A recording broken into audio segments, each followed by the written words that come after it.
Hello and welcome to another episode from the Real Talk and Revenue podcast. We have myself, Francesca, the accountant, and we have Jordan, the therapist, and we bring real powerful conversations around building revenue, building confidence, how the mindset works, all different discussions around to help others in business and in their personal life. So listen in, let us know what you think, ask questions along the way, and we'll be sure to answer them.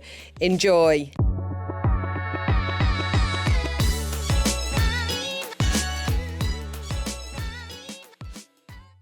She was like, no, it's not made with love there. I was like, right, okay, let's try one. You love it? I was like, this could ruin my morning, liberty. And she was like, oh, the pressure's on. Oh, yeah. And this lad behind me was just like, what the heck? I know, we're talking about matcha drinks. So from Liberties, I've got my usual oat milk cappuccino with hazelnut. Yeah, and I tried a matcha from Starbucks. It was warm with literally nothing in it. Anyway, it was horrific. Did it taste like nettles? Just like earth, like not even nettles, just like soil. Soil, yeah. I know what you mean.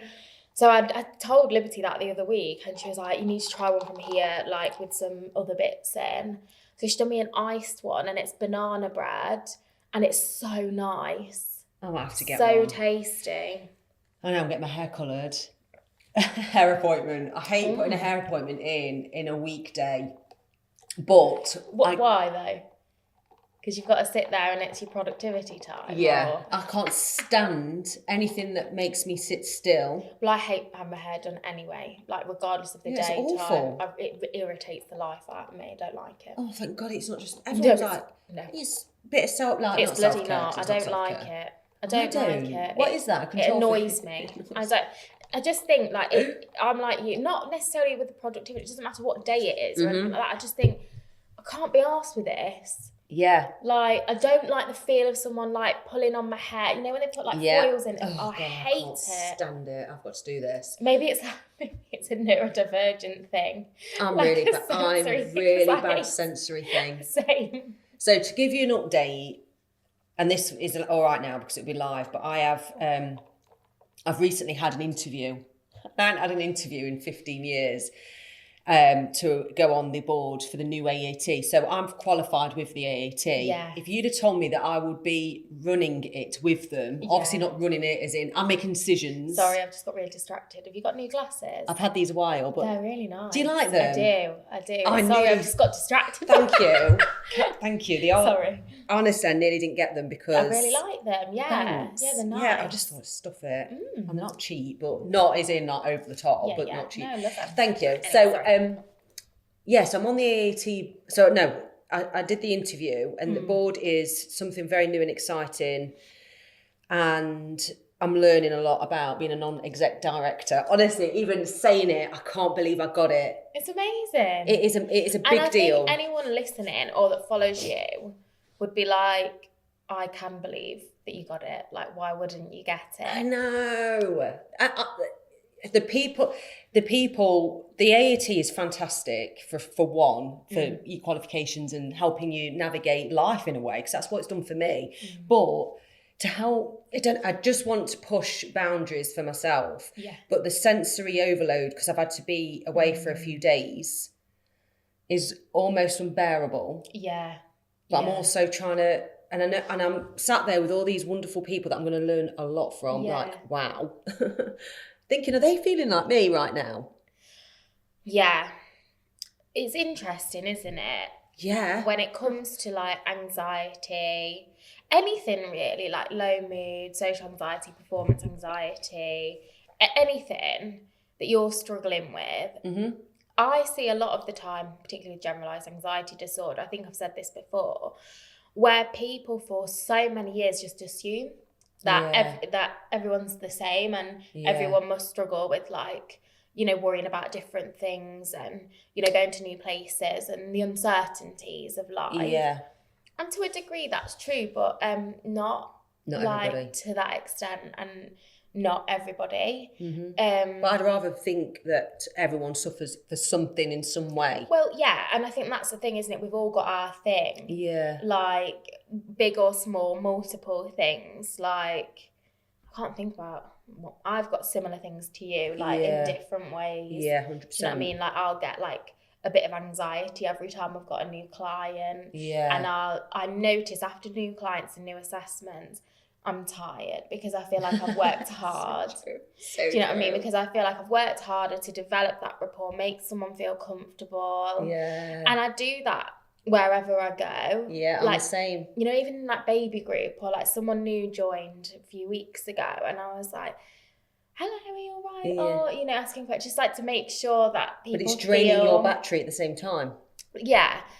Sometimes it doesn't. So I feel like there's such a fine tipping point for me where one of them is like just my natural state of like, I feel like I am quite a warm person generally and I do like to chat to other people. But it does depend, doesn't it? Like sometimes I feel like I haven't necessarily got the energy to go above and beyond today. And in certain situations, like I say, if I'm noticing, and I think it's part of being like an empath and being like in tune with other people's emotions, that can drain you. Like if you can see or you notice or you pick up that somebody else is struggling or feeling uncomfortable or, you know, trying to like be part of a group, you want to help and facilitate that. And then that, I think it's the feeling other people's energies, I think, as well, which sounds so mystic Meg. So one of the days, we started around 9. I didn't get in till 9:45 at night.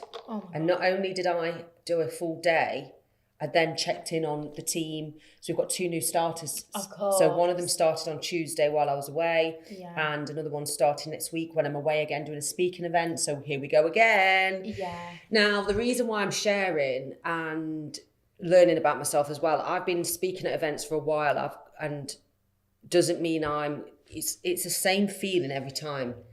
Even though I'm better at it now than what I probably when I first started. Yeah. And I put myself forward to speak, like do a little mini presentation yesterday. But I didn't put myself forward. The guys with me went, you do it. And I went, okay. But they would have thought, oh yeah, she's just brilliant. She's just easily doing it. Yeah, and like you've not had a second thought about it. But under the surface, it's like, oh, and then God, you're gearing yourself up. Yes. The anticipation nearly kills me. We were last. What do you mean? So the other groups did their presentations. Oh, right, yeah. And then I was last, and I was like, can I just go? But I have to really remember, be in the moment, listen to what they're saying, because I won't be listening to what they're saying. I know, you're right. Like, when I'm working with people with, like, performance anxiety or social anxiety, that's one of the biggest things. Like, where is your focus of attention? Take it away from your body and your brain, and it needs to be an external focus, like, listen. Be in the moment. Listen to what people are saying, take it in, and then... move on. And I did. And it's just... So the people that suffer... It's not suffer, it's just who you are. Well... It feels suffering. It depends as well. Like, because I think sometimes we can mistakenly attribute anxieties and certain things to personality traits. And that's interesting. Much of the time, like, I say much of the time, like, some of the time that's not the case. Like, and again, it's that, where does it tip from, like, you know, it's a personality trait, or, you know, you're prone to something. I think mine's a personality trait more than the other. It's really interesting. It is. I don't know. And I think, like, it's like nature nurture again, isn't it? Some of us are more predisposed to anxiety. So again, like, you know, it might be like traits, and obviously we don't know loads about like the genetics necessarily of you know, some mental health disorders, but then it can be like through experience, and like you say, like we are all different, and we do all operate differently. And like I'm already gunning back to go again. You know, if it was really, and I hate it in the moment, the way I feel. Yeah. Like during a high rocks. But you see that it's like exercise. I was about to say, it's like exercise. It's one of those where you're like, oh, this is hard. I don't know if I can get through it. It's a mental game all the time, isn't it? It is. Whereas afterwards, you're like, I'm so glad I did that. Like, you get the benefit of it. And we've spoken before, haven't we, about like motivation follows action. You get motivation from the aftermath of things often. And, you know, the sense of achievement, or the way your body feels, and the endorphins that been released, like the dopamine, the oxytocin, whatever it is. Yeah. But yeah, it is so interesting, is it? And I'm not like a neuroscientist in any way. It's so interesting. I want to be a neuroscience person. I want to be a neuroscience person. So honestly, right. And also I've got a lot to bring. You know, when we're talking about stuff and I've come up with my concepts and way I would do things and giving opinions and this, that, the other, I'm really good at, you know, I'm happy to do that, contribute, and I'm happy to look stupid. Oh, yeah. And that's the biggest thing. If you're happy to look stupid, you will go far. I know it sounds so bad saying that out loud. You're completely right. And you know what? Like, this goes for both personal and professional life. How many times have we not asked a question or said how we feel for like fear of negative judgment? And again, it's fear of those like negative core beliefs being activated. So especially when you've got like, I'm stupid or I'm thick and everyone's going to realise, or I'm not as clever as everybody else. And I can't remember, I was in a situation the other day. Yeah, go on. I can't remember what it was. But anyway, like work or professional life, it's so easy to not be like, what's that? Sorry, what does that mean? I haven't heard of that, because you feel like everybody else knows and it must be obvious. And am I going to look stupid in my job? Are people going to think I don't know what I'm doing and I shouldn't be in this role? And imposter syndrome. But even little things like, this is a tiny example and you'll laugh at this and people might laugh at this, right? This cup, Liberty handed me it. The plastic was flapped over and she gave me a straw and I was like, trying to put it in there, and I was like, Liberty, where does this straw go? Sure. And she went... Right, if anyone's... Let me just explain. There's a massive hole right next to... No, it wasn't there. No, it was. No, it wasn't. So what? That was close. Flapped over like that. Oh, I see what you're saying. Right, oh my God, we're both thick. So Bloody I was boy. like, trying to pop it through there. And I was like, Liberty, where does it go? And she was like, oh, they are a bit weird. And she just then like popped it back. When I was like 20 years old, I wouldn't have asked that. What would you have done then? Could get your scissors out? I'd have gone away and I've sat in the car and worked it out on my own. I know what you're saying, actually, and that's a really good example. Because I'd have been like looking around thinking, what if someone hears me? What if someone thinks I'm an idiot? Even down to the fact I had to ask, what's the blonde girl's name? She's really nice. Sadie. I said to Sadie, like, can you grab the door for me, like, please? Yeah. Like, I wouldn't have done that. You'd have struggled, like, I'd have like put it on the sweated. side. Like, why? I don't know. Because of like anxiety, embarrassment, like. Oh, I remember in my 20s Do you know, like, what? getting myself not in a web of lies. That sounds daft. No, I know what you mean. And it's something that I didn't need to even say a different answer to. Yeah. Like, not lying as such. It's like, oh, what are you doing today? But didn't dare say I'm going to the doctors for something. I don't know. Nothing personal, as in just sharing. I know that's different. What example? It's like when, I don't know, if someone goes, oh my God, like someone you like or you think is cool at that age or whatever goes, oh, have you seen that program? Like, it's so good. Like, and you're like, yeah, I have. And I think I have actually. Can't quite. And you're like, no, I don't know. I've got no idea what you're talking about. Like, Another thing I do, if someone goes, or someone does something wrong, like bumps into a door, I'll go, oh, I did that. To try and make them feel better. Yeah, oh, don't worry, I've done that. But I've never done it to that door, but I'd have done it. Yeah. So I just want to make them feel better, because it's like how they must be feeling right now is, oh my God. Oh. What are we like? I love these There conversations. are actually people out there that don't feel responsible for everybody else's emotions, and that must be really liberating, actually. Oh, God. You know what, though? To say I've got these things, I'm going to speak on stage twice next week. I'm still doing the thing. I'm still building a team. I'm still being vulnerable in front of them. Yeah. And that's the difference. So it is difficult, because I don't want to say, oh yes, I've got anxiety and I'm riddled in it, because I'm not. But I do have that feeling of adrenaline, which wipes me out, and moments of, get me out of this room. Yeah, I've had enough. I've had enough now. This has wiped me out. Yeah. And I'm very routine. And you know what? Going out of my routine to stay away and not eating the food. Like, I didn't know what was for lunch. It nearly ruined me. What's going to be for lunch then? I shouldn't laugh because it is stressful. It is. But we can laugh, can't we? Because we know each other well. Yeah. Please, if anyone's listening to this, there will be people that are like, that's me. Yeah. That is me. Do you think so? God, I feel like I'm weird as anything. 100%. No, definitely not. Mm. Like, I get it. And I used to be more like that. Like, uncertainty would really cripple me. And I think it is just like, over the years, like working with so many people, learning so much more about like the brain, and like it just naturally absorbs into you as well. And that's what I also love about my job, like the personal benefits of it.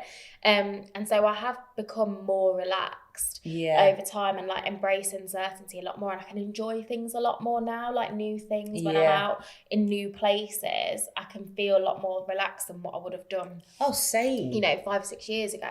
What do they say? If you're fearful of something, keep doing it, and then repeat until you get used to it. But you still have those feelings. You're not going to do it. Go, so comfortable but now. What I think as well helps more is when you know the mechanisms that are making you feel anxious. So like, because I've learned so much through being a therapist about anxiety and stuff over time, I'm like, I know you're anxious, like it's understandable, and you're scared of the uncertainty. So like, my mechanism would be to plan. Like, where am I going to eat? Where am I going to park? Like, what's the route on Google Maps? So true, isn't it? So you kind of get these like control and overcompensatory strategies that feel like they're reducing your anxiety, but they actually increase it because they're not allowing you to sit with the uncertainty and feel comfortable with not knowing what's happening. Be like, oh, it's all right, I'll figure it out when I get there. I'll have a look around. Oh my God, this is a classic what happened to me. Yeah, right. Yeah.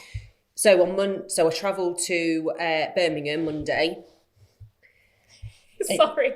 Stop. She's laughing at me again. No, it's not. The therapist laughing at it. It is bloody stressful, I know. Genuinely. It's because I know you. You know me, and it's nothing. I'm not needing bloody treatment over this, but... Debatable. We'll debate. By the way, everyone. Hey, this is my weekly therapy session. So I got on the right train, obviously, because I got dropped off and got on the train. Fine. Felt pretty good. What happened was, and it wasn't my fault as such, but we pulled into the train station, which was Nottingham, and then it stopped, and I had 10 minutes to do my changeover, okay? So it stopped. Then I thought, oh my God, it's now 5 minutes to my changeover, because we're just waiting for a train to move, everybody, blah, blah, blah. Then last minute, it changed where the platform was going to be. Oh, God. So I was like, okay. And the train I needed to get was on the same platform we stopped at. Normally, you've got to move. So we stopped, and I was like, well, I've got 1 minute.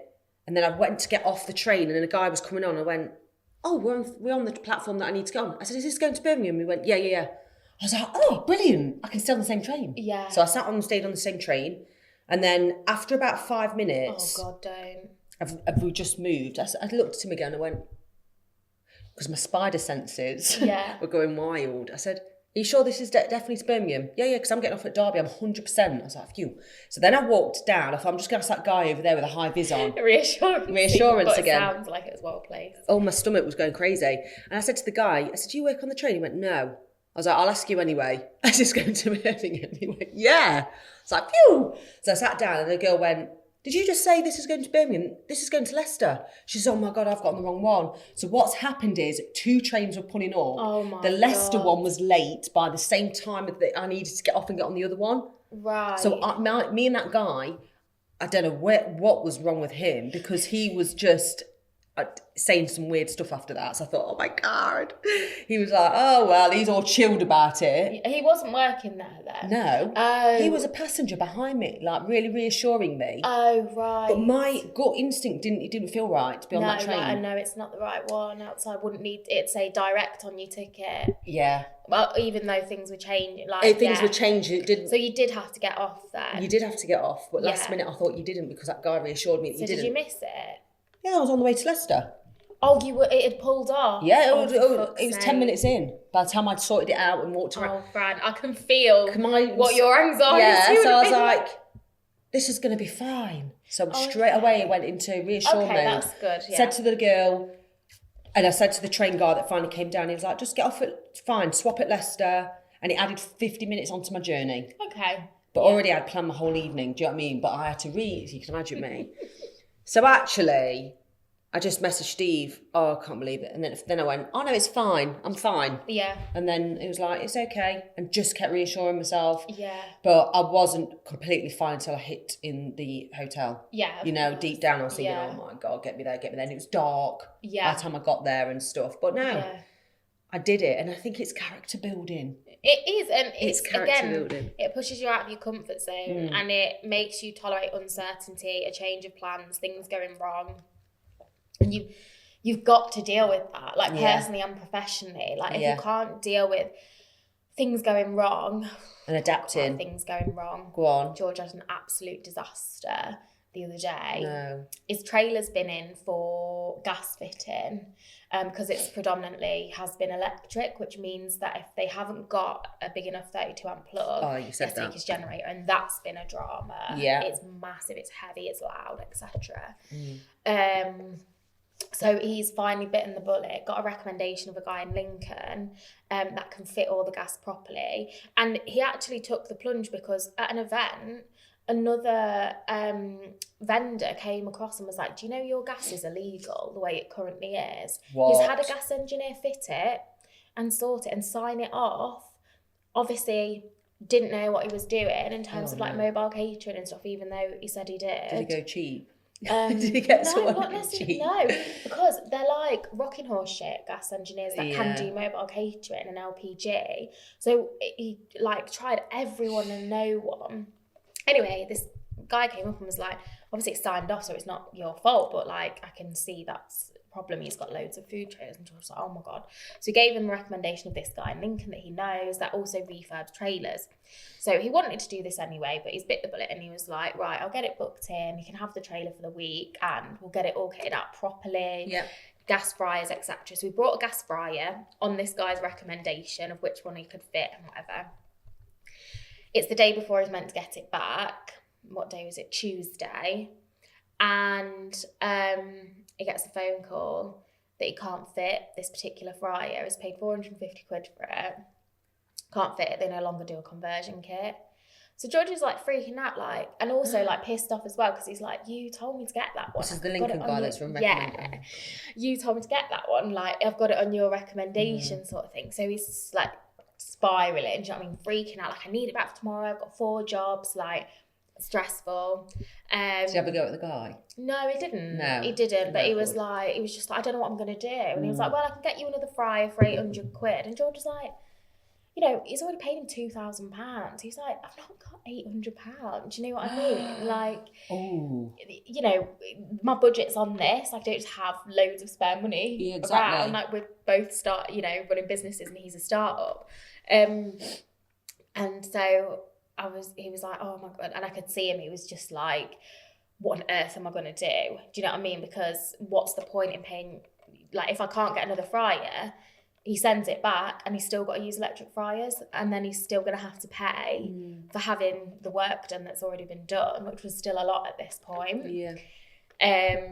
So anyway, I was just like, obviously went into problem solving mode and wanted to help. And I was like, we're going to have to look into like financing options. Like, we can get you a gas fryer. Like, he's like, well, I haven't got, because they're basically the ones then, they're like £1,200 and up. Do you know what I mean? So then what was going to be a £2,000 job has turned into 3,200 plus the expense of that first fryer, which luckily we think you can send back. But it's stressful, isn't it? That is so stressful. So, but anyway, talk about things going wrong and have to adapt and stuff. That really impacted him. Like, it took him a while to come back down, even when I'd ordered another right fryer. Or a right fryer after talking to the man again and looking online. So is it sorted now? No. So basically, he had to go and get it back yesterday. And he's going to have to use his electric fryers today at the auction. And then from those, got to take it back to Lincoln so the guy can fit the fryers, the proper fryer that's arriving today, and then pick it back up tomorrow morning, because he's got today, tomorrow, Saturday, Sunday, like really busy with jobs. And hopefully he can use it all right. Yeah, it'll be fine then. But and to be fair, like, he got it back last night, and the work that's been done is incredible. But it's amazing. He's gone above and beyond. So he's a lot happier seeing that. And yeah. But it's the stress of and the time added to the days and. Oh. But anyway, that was obviously a bit of a digression. But it's just, again, isn't it, highlighting that in business, in life, whether you're an employee, in your personal life, like things will go wrong. Like, so let's go back to what we are, because that's so true about things going wrong. But yeah, we said we were going to talk about self-belief. we always say we're going to talk about something, I know, and then we and go then it's off like, on the biggest. but this is all married. This is It all is works really it well. all is, yeah. Because it's like the people that are clever and know they can do the job, but without self-belief, they're never going to run their own business because of the and hardships. I'd argue as well, like without self-belief, like, or if you've got no self-belief, you know, and you really are struggling with like low self-worth, self-esteem,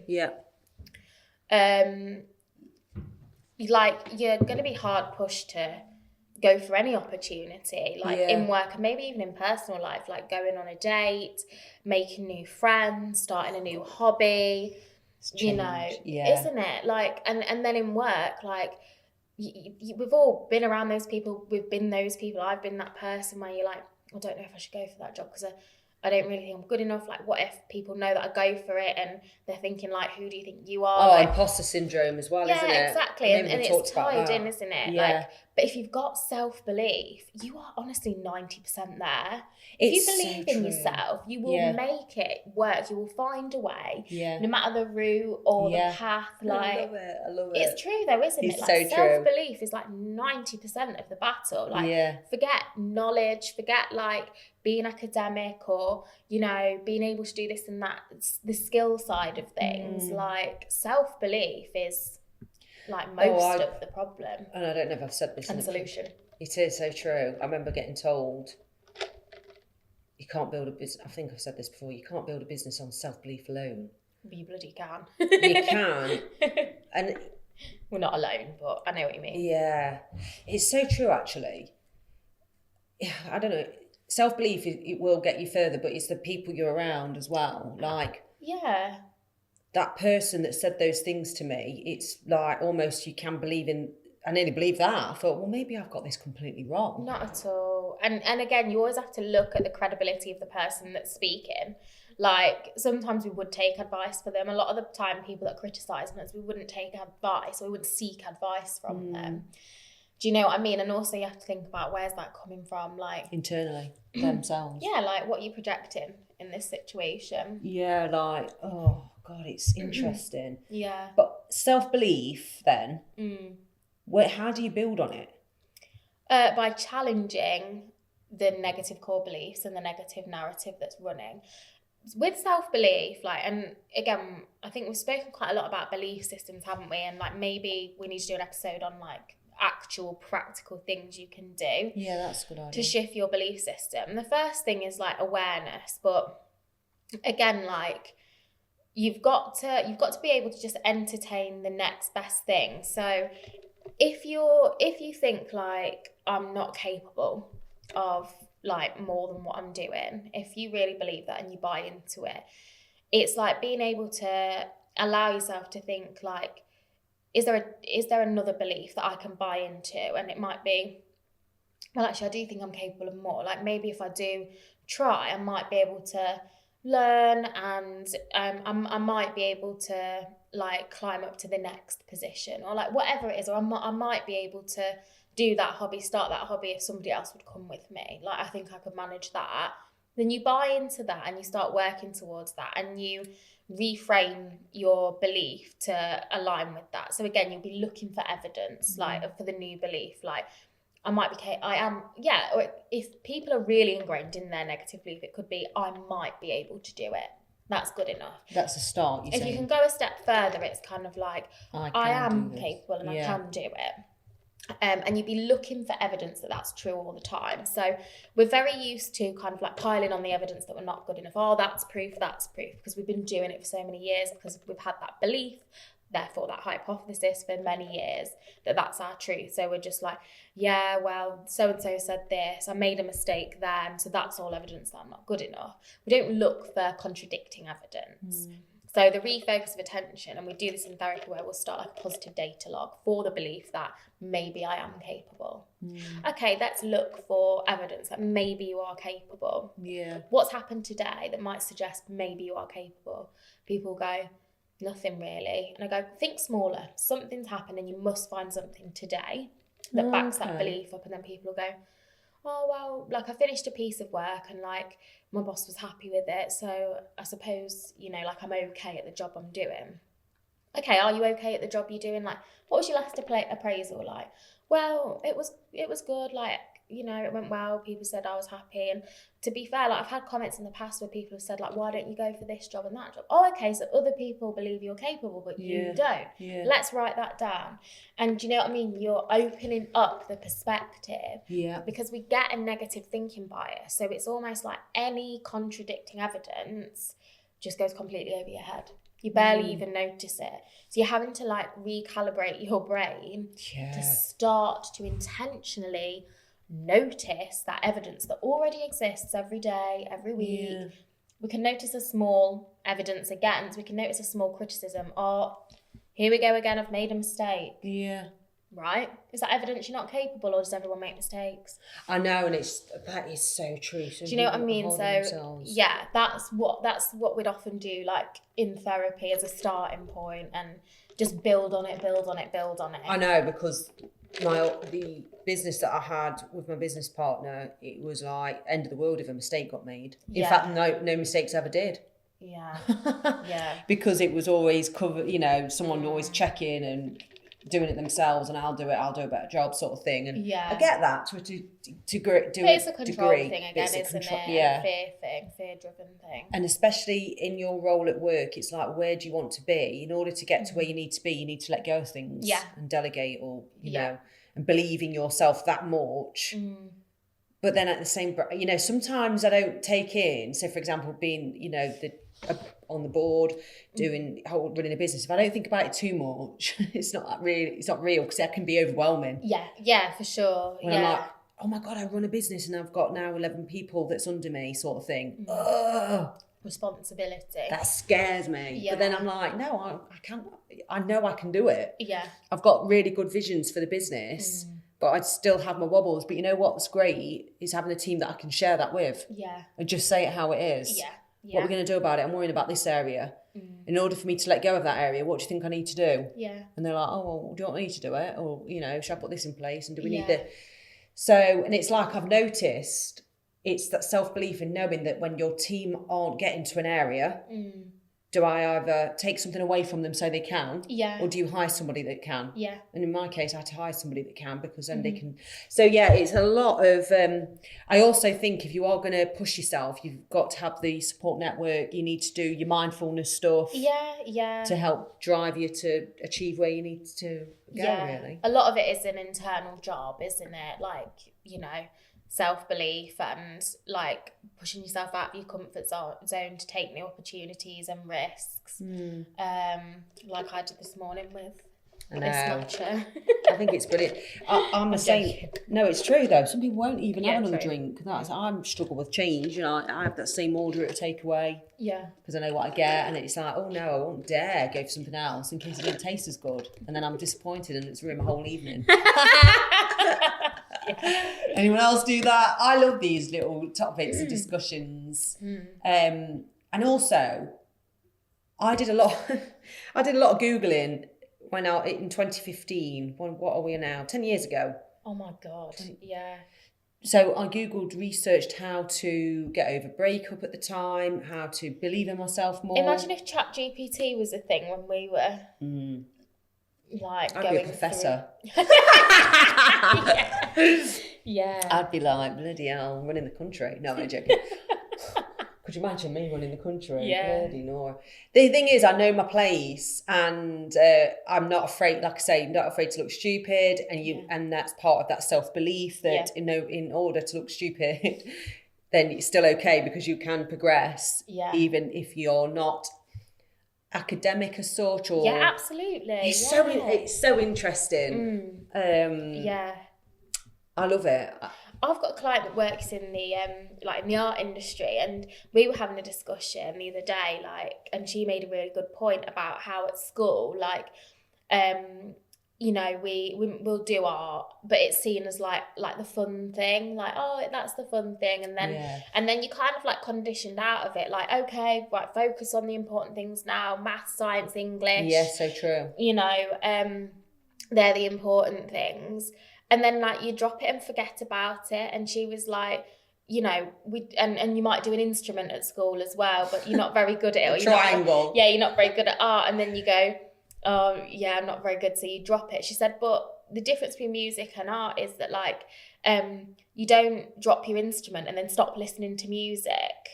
You still listen to it and appreciate and enjoy it. Whereas she's like, a lot of people are like, I'm not good at art, so then they don't like go and look at art and appreciate art or stuff like that. And I found that interesting in terms of like mainstream schooling and what's encouraged and how not everybody fits that mold, and we need people to be in different industries and creative industries, and you know, that should be nurtured as well, and maybe it is being a little bit more, but our school system's broken. It's so broken, and I wish I could. I say I wish. Don't wish for it. Do it. But I'd like to be able to like do something towards coming away from the traditional education to something new. But I don't know. And then maybe working on it as we speak. Who knows? Who's so. You know, doing it behind the scenes. Yeah. But going back to sensory overload, then that's so. For example, sometimes a noise can give me a jump and a bit of a shush. Yeah. Shush, I can't stand a load of noises. I get like that. I get overwhelmed easily, I would say. And noise can really add to that. So George, we know he's got a neurodivergent brain in a completely different way than I have. So we have to work on this a lot because, you know, we operate differently. He has, when he's working, obviously he's a chef, so it's totally different. Practical. There's obviously mess everywhere, like, it's not mess to him because he's just cooking. He's chaotic though. Things are out, like bits and bobs, and obviously, and that's fine. And he has his podcast on the telly, full blast. Really? Yeah. Isn't that weird? Radio in the car is on like full blast, so loud. So I will come downstairs, or I come into the house and I'm like, oh my God, that is so loud. Like, how can you not hear? Yeah, I'd just be like that. So loud. And I immediately grab the remote and I turn it down. Yeah, I'd be like that. And I'm like, oh my God.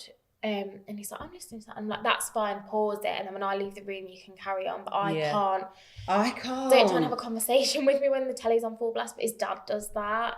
The telly's on full blast and he's like shouting over it to talk to him. I'm like, what? Oh no, I can't. It's interesting that, isn't it? And in the car, like I'll get in his car and he'll turn the engine on and it's like, boom, I'm like, oh my God. Yeah, I'm and I'm saying, like, turn that down. Yeah. Whereas for me, I just like things just like calm and peace. Yeah.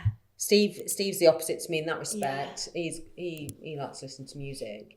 And if it's anything like shouty music, it's racket to me. But that I know that's so like old granny, you know, when your kids are playing music and I'm like, for God's sake, you can hear it through the floorboards. Yeah, I'm funny about noises. A train going past too fast, I'm like, it shudders me, makes me want to crawl away and just hide. It's weird.